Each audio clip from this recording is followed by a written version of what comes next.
सुबह का समय है और मोहल्ले में शांति के बीच एक शोर सुनाई देता है। सुमन देवी घर के बाहर निकलती हैं और देखती हैं कि पड़ोसन पूनम और उनकी बहू अंजलि आपस में बहस करती हैं। बहू, इस उम्र में मैं अब कहाँ जाऊंगी? मुझे घर से मत निकाल, मेरा और कोई सहारा नहीं है। मैंने तो पूरी जायदाद भी तुम दोनों के नाम कर दी है, मुझे घर से मत निकालो। बस माँ जी, अब हम और आपको अपने साथ नहीं रख सकते। यहाँ बहुत सारे वृद्धाश्रम है, आप वहीं रहिए। दोनों आपस में बहस कर ही रही होती हैं, तभी सुमन देवी ये सब देखकर अपनी पड़ोसन माया से बात करती हैं। हे भगवान, ये अंजलि बहू का रूप तो मैं पहली बार देख रही हूँ। पूनम जी ने तो अपनी सारी जायदाद अपने बेटे बहू के नाम कर दिए, फिर भी ये लोग पूनम जी को घर से निकाल रहे हैं। सुमन जी, पर आज के युग में तो बूढ़े माँ बाप का यही हाल होता है, इसीलिए मैं तो अपनी बहू बेटे को अपने कंट्रोल में ही रखती हूँ।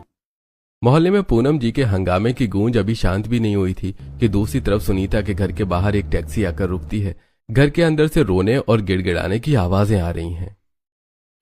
रोहित बेटा, मेरी बात सुन, मुझे उस अनजान जगह मत भेज। यहाँ इस घर में मेरा एक कोना भी नहीं बचा।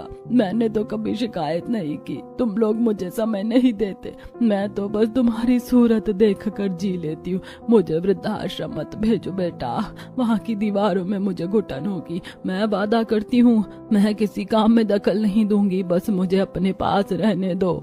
मम्मी, आप बात को समझ क्यों नहीं रही हैं? भावना में बहने से पेट नहीं भरता।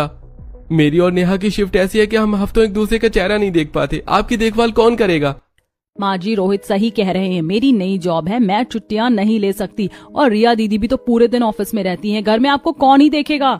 रिया, तू तो समझती है ना, तू तो इस घर की बड़ी बहू है। क्या तूने भी यही तय किया है कि तेरी सास अब इस घर के लिए बोझ बन गई है? अंजलि को देखकर तू भी वही कर रही है। माँ जी, बहस करने का कोई फायदा नहीं है। आलोक और रोहित ने मिलकर ये फैसला किया है और हम दोनों बहुएं उनके फैसले के साथ हैं।